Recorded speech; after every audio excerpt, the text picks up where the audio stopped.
Hello, everybody, and welcome to the Royal Blue podcast. I'm Ian Croll, joined by the Echo's Everton FC reporter, Chris Beesley. Chris, what's going on? All good? Good weekend? Well, I see. I was working on the Echo's live blog for the Euros final last night for Jordan Pickford. Was heroic, but unfortunately, many of his teammates less so. And I think in the end, Spain had just too much quality there for Gareth Southgate's side. Yeah, I was going to ask you, did you watch the England game? Obviously, I'm sure most people in the country did, but, just spoke about Jordan Pickford there. He definitely did himself proud. He'd even go as far as to say he was, if not England's man of the match, he could have been man of the match with the amount of saves that he made.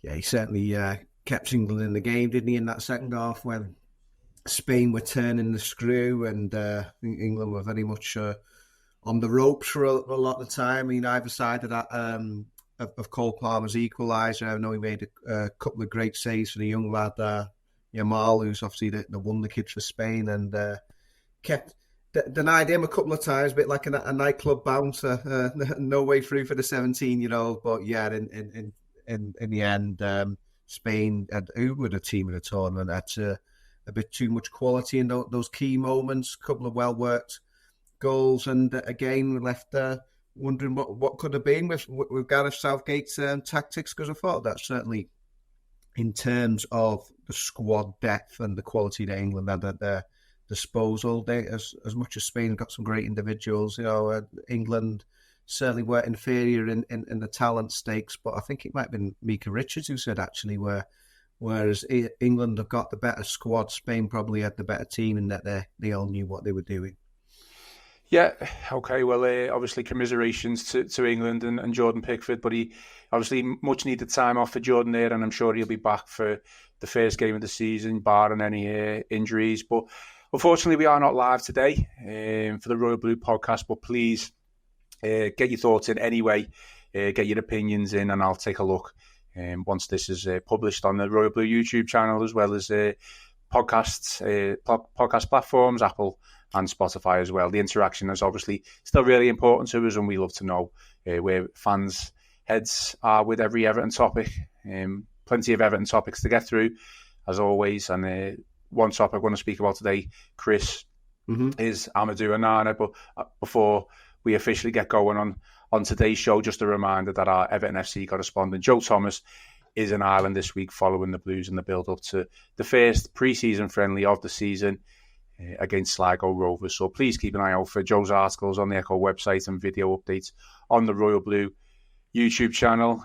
Plenty of content to come, and obviously looking forward to Everton's first pre-season friendly of the season on Friday.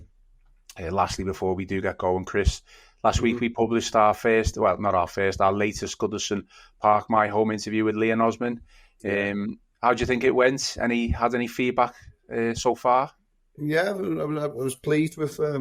It's great to have someone of more recent vintage, Leon there from Everton's best Premier League sides, and after having Derek Temple there, like you said, 85 years young, great to get the full spectrum really, and hopefully there'll be plenty more in the months ahead. I mean, we try and get as many names as possible, as varied stories as possible to tell the great story of Goodison Park before we finally say goodbye to the grand old lady.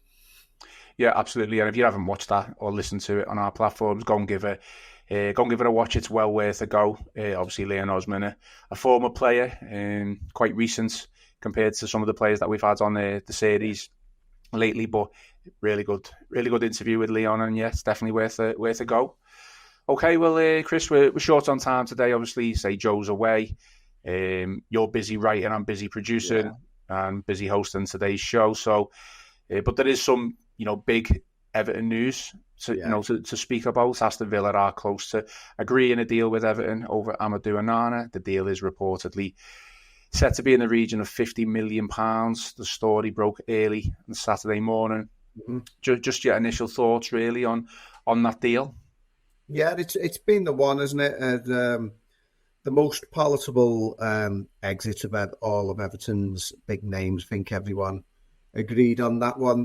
This summer, the player himself wasn't shy in coming forward and saying, which has often been a problem when he's been away with Belgium, like his compatriot Romelu Lukaku, as we all remember from his time at Goodison Park.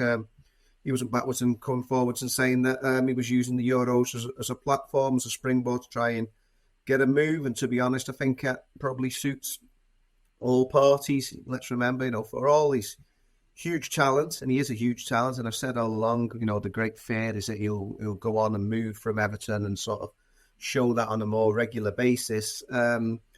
He's not been part of Sean Dyche's first 11, certainly wasn't in those hat-trick of Goodison Park wins that secured the club's Premier League status at the end of April. To make do with a bit part role there. And you often felt like you need more from Onana. You can see how gifted he is and what he does with Belgium, arguably, obviously, with more talented players on international duty.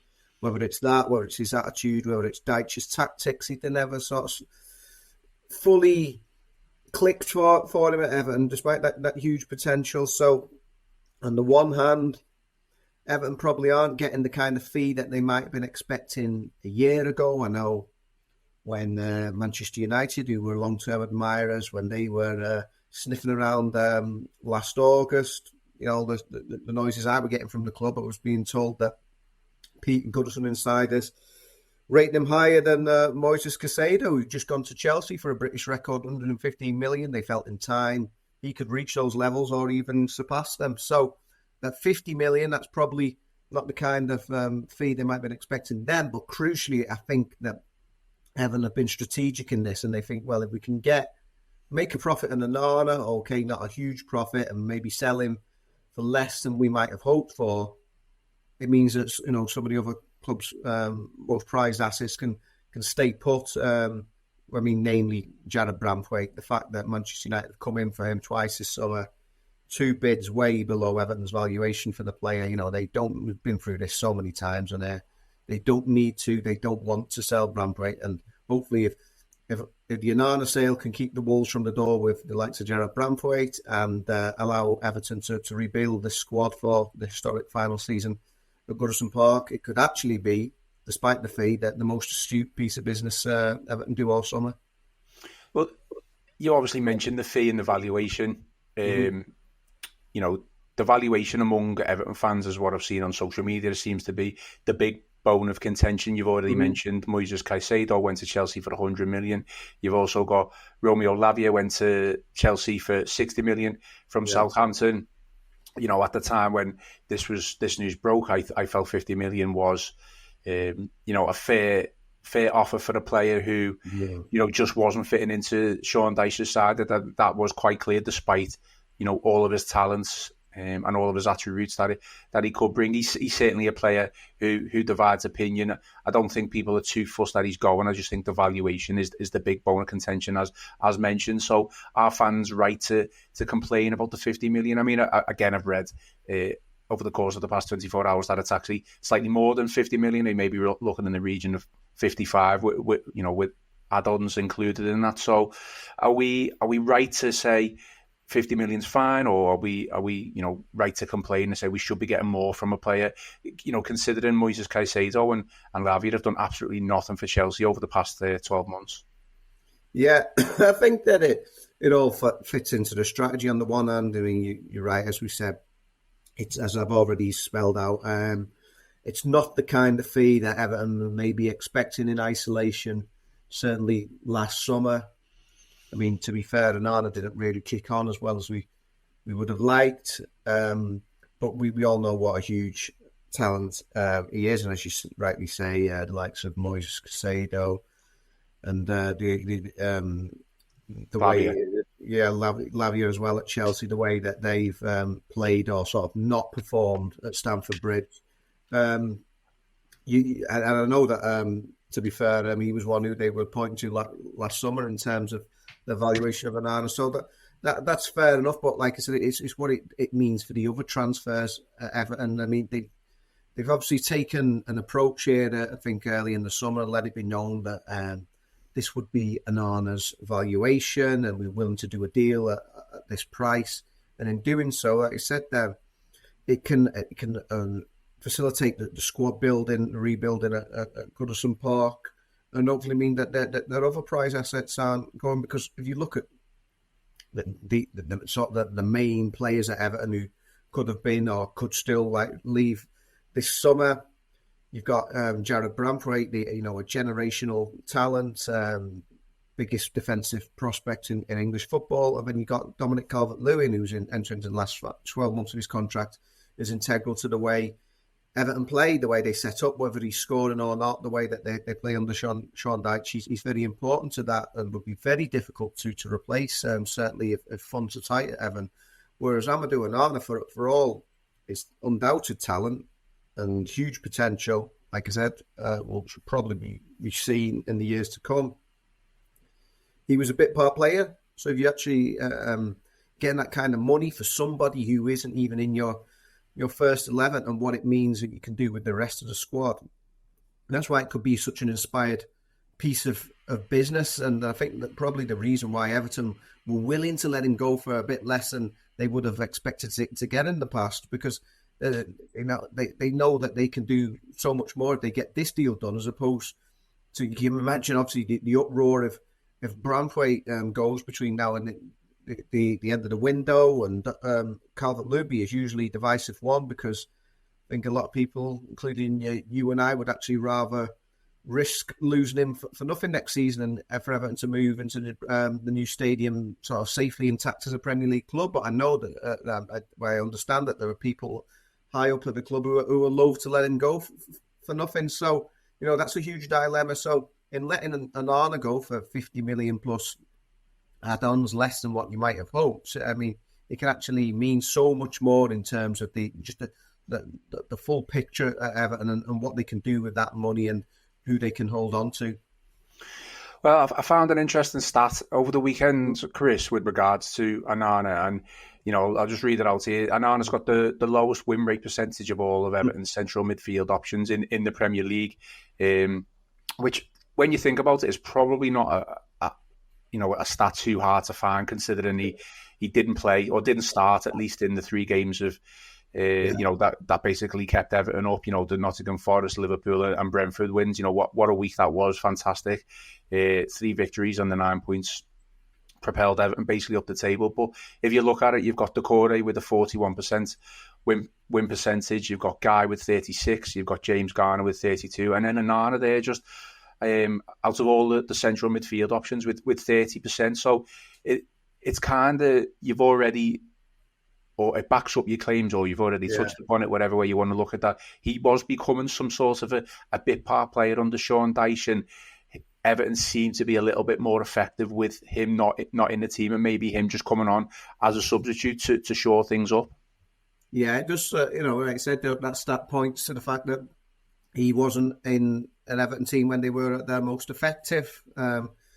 We'd have all liked those points to have been accumulated on a sort of a more gradual, regular basis than they were with the boom and bust last season, with the record-breaking winless streak, and like you say, followed by that 3 in a week. It would have been nice for everyone if it would have been sort of accumulated on a more steady basis. But yeah, he wasn't in the side at those key moments, and suggests that for all his talent and huge natural ability, that he didn't fit into the system as well as what you'd have hoped to have seen with him. I mean, obviously he's a sort of player who's a great physical presence, but also comfortable on the ball, and you like to sort of see him drive forward. I think a lot of us wanted to see him boss games and sort of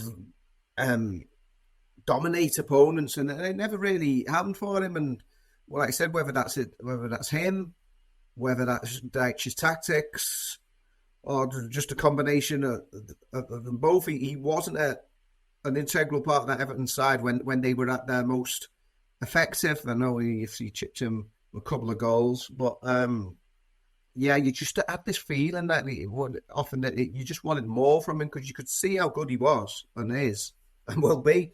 But you were just scratching your head thinking, well, this could be so much more. It's not like he was lacking in talent. There's a lot of players you demand him more for because they're just not good enough, and that's not the case with him. But I don't know, there seems to be a big discrepancy between maybe where Amadou Onana thinks he is in his head. I'm sure, a bit like Anthony Gordon, another one who's, to be fair, has done well since he left Everton.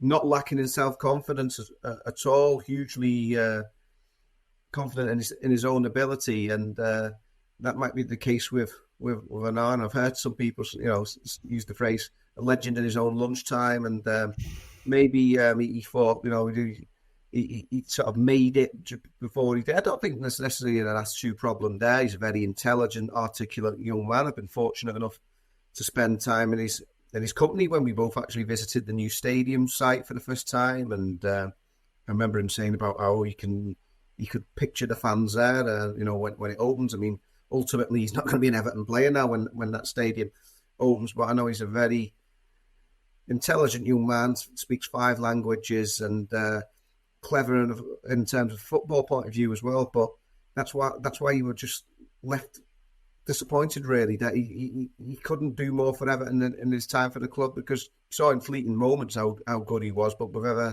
he never really sort of dominated on a regular basis in a manner that you'd hope he could do. I mean, you touched on his attitude there. You said that he didn't seem to have a bad attitude, but is it too far-fetched to suggest that maybe his relationship with Sean Dyche soured towards the back end of last season? I mean, we as journalists obviously sometimes try to make mountains out of a molehill. I mean, I don't think that that is a secret, but there was a clip, wasn't there, of Onana seemingly kind of like laughing at Sean Dyche when he was on the bench. I don't know if that was a thing or whether that was just me, but yeah, it seemed to me that regardless of whether he turned up for training on time, he was always doing the right thing. Maybe his heart just wasn't into playing with Everton, and maybe just playing under Sean Dyche. Yes, I think that a tactical point of view wasn't necessarily the most easiest of fits, but I wouldn't go certainly as far as any suggestions they'd have turned sour as such. I think the move suits all parties in that he wasn't a regular player, but we've got to remember how much Sean Dyche did for him. I mean, Sean Dyche's first game in charge, obviously that 1-0 win over Arsenal, who were top of the table at the time, back in February last year. I think it was probably, many people might think that was Amadou Onana's best performance in an Everton shirt, as they played that new 4-5-1 formation for the first time. And I think it was that day possibly there was the footage of him in the tunnel saying how he was staying or whatever. I'm not too sure about that. But shortly after that, Dyche got on the phone to Stephen Defoe, who is another Belgian international midfielder who played for him when he was at Burnley. He had Defoe on the phone to Onana. I think he might have even come over to Finch Farm, just helping him out in terms of giving him pointers, letting him know what he needed to do to become like a driving force in the Premier League. And I know Defoe was hugely impressed with his potential and thought that he could be a real big player. And the manager was doing all he could to help him, but I don't think he's the only one, from what I understand. I think actually you've been privy to these conversations as well. People have said that when Frank Lampard, the actual manager who brought him into the club, had said certain things in terms of, like, just going back to where Onana thought he was in his head and where he actually was in reality. So I don't say it's an attitude problem per se, but it's just might be a case of, he got to establish himself first in what is the world's toughest domestic football competition, which is also an interesting thing, the fact that he's gone to another Premier League club. A few people have sort of suggested he might have been more suited going back on the continent and playing in one of the European leagues, that the Premier League wasn't quite the right fit for him. So, that will be Aston Villa's problem if they seal this deal now as expected. But it is tough coming into the Premier League, and it's very different. I remember being actually, ironically, at Villa Park for his debut back in August 2022 when he came on. He had this mad cameo where he gave the ball away and Villa scored the second goal, and then he set up Everton's goal, which was an own goal for Luca Dean, the former Everton player. So even that in a nutshell sort of encapsulated the highs and lows of Amadou Onana, and how we can frustrate and inspire in equal measure in the space of just a few minutes. So, he'll sort of be one of those, you'd imagine, in years to come, depending on how well he does elsewhere, that there's always going to be a few tinges of regrets from Evertonians that they didn't quite see the best of him for whatever reason. Yeah, I do remember that game well, and I do remember him coming on and giving the ball away and Villa scored, and you're thinking, what type of player have we got here? But you could see that he obviously did have, talent, and the attributes were, suited to, playing in that centre of midfield. I mean, Chris, you mentioned the other teams and whether he was suited to playing on the continent, in Europe's top leagues, but he was linked with the likes of Arsenal, Manchester United, Bayern Munich. Seemingly now, he's going to go to Aston Villa, who, it's a fact they are a Champions League team, and this is absolutely no disrespect to Aston Villa whatsoever, because Emery's obviously doing a fantastic job, and who knows, the heights they could reach under him. But did you expect him to go to a bigger team? And that's just the first question. But the fact that no official bids have come in from anyone else or those other top teams, does that tell you all about a player who clearly does blow hot and cold? Yeah, I think what it was with Amadou Onana, like you said, it mentioned all those teams. I mean, incredibly, the way that football finances are now, Barcelona might have fancied him, but they couldn't afford him, such as the skewed nature of football and finances now. But there's a lot of big teams, like you say, huge continental names, and huge English names who were big across Europe, like Manchester United and Arsenal, who were looking at him, and he was on their wish list with quite a lot of teams, but not necessarily at number one. So he was like, if we don't get him, then maybe we'll go for Amadou Onana. But I don't think he was anybody's number one choice amongst those clubs. He was maybe on 2 or 3 on the list, and that was the case. I think we saw with Bayern Munich for a long time. They were doing negotiations with Fulham over Polina, the Portuguese midfield. I mean, they did a deal in place with him in the previous transfer window. It fell through, but it took them a long time to renegotiate that deal. They finally got it over the line, and when that one looked like it might have been faltering, well, Amadou Onana had emerged as a possible alternative there. Again, probably because Everton had let it be known that he was available for this 50 million price, maybe chance to get him a bit cheaper than some of the alternatives. Vincent Kompany, of course, fellow Belgian international, knows all about Onana. And indeed, he knew all about him because, as I said, Onana didn't score many goals, but he scored 2 against Burnley last season. So he knew all about him, and that was one that was being considered, I understand. If they hadn't got that deal done for Polina, but they did get that deal, and like I said, with Onana being number 2 or 3 on a lot of these big clubs' lists, when it does turn to your likes of Aston Villa, who, as you say, are in the Champions League this season, but haven't enjoyed the kind of success and profile of some of those other names in recent years. I mean, in a way, I'm going to sort of look for a silver lining in all of this. I suppose upwardly mobile Villa as a sort of an inspiration to Everton, how they can come good. I mean, Villa ended up having 3 years in the Championship recently, and that would be disastrous for Everton, but it shows the fact that they bounced back from that, made the right managerial choice in Unai Emery, and suddenly they're in the Champions League and they're spending money on people like Onana, and they're coming back strongly. So, yeah, there was, if you'd have asked me when the last ball was kicked when I was down at the Emirates with Joe Thomas on the last day of last season, and the likes of Arsenal were linked for him. Would you say come mid-July you'd see him heading to Aston Villa? Well, I wouldn't have predicted that, but you can see why he's ended up at somewhere like there, because the supposed bigger names, more established names, they've fancied Amadou Onana, but he's not necessarily been number one, and Villa have come in there, obviously, with the lure of Champions League football. And we've seen, obviously, with another player who's, obviously, Everton were chasing Jadon Philogene last week. The fact that they were confident that they could do a deal, that they thought the player wanted to come to them, and then Villa come back in, who he left less than a year ago in search of first team football, more regular minutes, and it looks like he's going back there as well. So yeah, that people can see Villa are an attractive prospect at the moment. Any Premier League team doing well is going to be able to offer you a deal from a financial point of view, and from an Onana, it's not going to be too much of a disruption anyway in terms of him moving to the West Midlands. Okay, well, due to the fact that we're not live, we haven't got any in-stream comments, but I have come prepared, Chris. So I've got a couple of comments which I'll read out now, which basically appeared on my Twitter timeline over the weekend, which is at Ian Croll 1 is the handle. So there's literally a mixed bag of comments. So I'll read the couple out, and then I think we already know this, but I think we'll understand how divisive or divided, should I say, Everton fans are with regards to losing Amadou Onana. So Wayne Smith says, it's not a great deal. We made a fairly small profit on a player who doesn't fit our manager's style, but who is desirable to most of Europe's top clubs. However, it does let us rebuild a few areas, so it's decent. A great deal would have been 60 to 70 million, which, you kind of touched upon Everton. That's a year ago, maybe that's what Everton were hoping for. Another comment here, easily and comfortably one of Everton's best players. Whatever way you dress this up, it's not good. Not a chance that money goes on another player to match his quality. So two fairly positive comments for Onana there.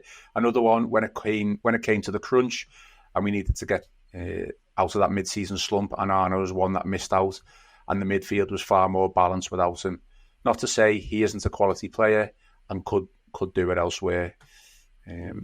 Another bit of a scathing one here, Chris. Lazy player, went through the motions and good at clapping. Yeah, well, that was one of the things, wasn't it? That they called him. He'd been dubbed the cheerleader, wasn't he? I mean, it didn't sit well with a lot of people. I mean, they like the fact that he's enthusiastic and there's trying to G the crowd up, but it's more like, let your football do the talking. I'll finish off the last two here. Onana is a big miss. Selling him for 50 million is pathetic. Unsure who Everton can bring in as a replacement. And the last one, I'll take the 50 million for definite. He'll not be a big miss. Offer 25, 30 million for Richarlison as a buyback and get an attacking midfielder as well. So, you can see, I tried to get a balance of comments there. You can go, there's plenty of debate online, obviously, at the Royal Blue community page as well. It's one that Everton fans kind of, again, it just goes back to the point that we made early on. It maybe not necessarily the player's a big miss, but the fee, maybe we should have got a little bit more for Onana himself. Yeah, but I guess I totally understand with the fee, but it's either, well, would you get 50 million for him now, get that deal done, or do you ask for a bit more and then you're left waiting, especially given that, as we said, he wasn't even a regular in the side. That means, does he need replacing? I know that Everton are looking for central midfielders, but if he's not even in the first 11, it's not like you need to directly replace him. Ironically, they've already strengthened in that area anyway with Tim Olmazin, and that who's obviously come from Villa in the opposite direction, and certainly obviously not the calibre of Onana, but if he wasn't even in the first 11, then maybe the other areas of the pitch, winger being one of them, that seem to be more immediate priorities in terms of the squad rebuilding. I mean, personally, I think that despite the fee, it could be, like I said, for those reasons I've outlined, that, an inspired move for Everton, because it just allows them to do other things, and especially if it means that Jared Bradbury ends up staying at Everton, well, it's possibly even a masterstroke. So time will tell. And that, I mean, what you could do, I know that certainly earlier in the summer there's been interest in Calvin Phillips, who a potential loan deal. So if you could sort of bridge the gap with Onana and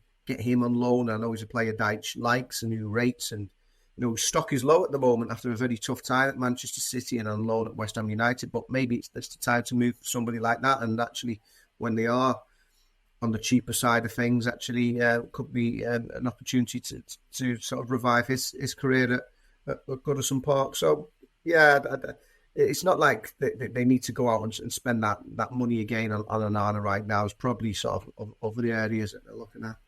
Do you think he'll be a success at Villa then? I wouldn't be mistaken putting my mortgage on it. I don't know. They got Tielemans from Leicester City, who was a very, obviously his compatriot as well, and it's not quite happened for him. And I really don't know. I would imagine he'd be more of a success than he was at Everton. I think that it will possibly suit him better, and with Unai Emery there, there'd be more playing through him. It would be interesting to see actually just how well he does pan out for him with now. Okay, well, that's all on Amadou Onana. Just very quickly, Chris, just to finish off, we've got some transfer news that you've written a piece on this morning. So over the weekend, Everton were linked with the move for Napoli and Danish international winger Jesper Lindstrom. It is said that we face a little bit of stiff competition from Lyon to, acquire his services and his signature. But again, it's a player Everton are linked with in those wide areas that we obviously quite clearly need to strengthen, isn't it? Yeah, I think that bringing in a winger remains the priority. They wanted to bring in Philogene. He's going to Villa.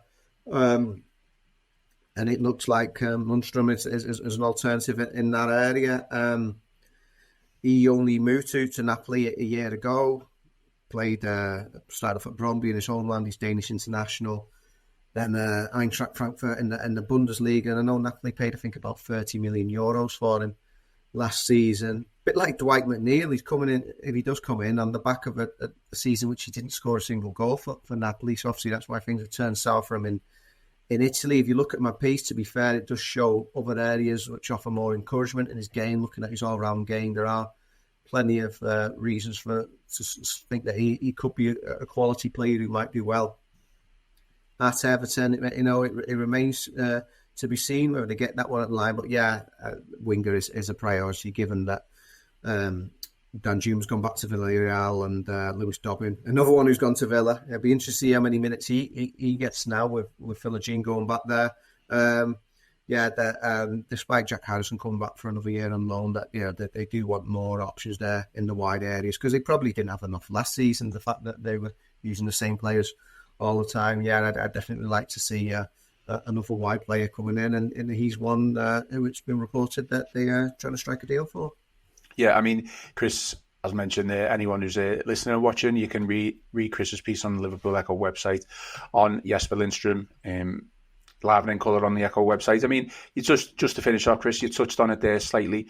I haven't seen him play. I don't know too much about him, but just looking at his stats, you would read that he has struggled in Serie A compared to his stint in Germany, where obviously he was highly thought after. But it might not tell the whole story. And even if he has been struggling, a change, whether that's a loan or a permanent deal, would maybe suit the player. And fingers crossed, it could be Everton. Yeah, like I said, I've used that comparison with Dwight McNeil, who obviously came to Everton on the back of getting relegated with Burnley. He hadn't scored a single goal at all in his final season at Turf Moor. He ended up getting 7 in his first year at Everton, just 3 last year, but has remained a sort of fairly decent option for and chipping in with the goals now and then. So yeah, they could, like I said, maybe you've got to be clever and sort of look at these situations like Calvin Phillips again, somebody who's perhaps had a tough time of things, but you think under the right environments, under the right management, under Sean Dyche, could come good again. Okay, Chris, we will finish off there. That is all for today's show. Any final thoughts or remarks for the rest of the day? Any more Everton news coming? Yeah, I mean, the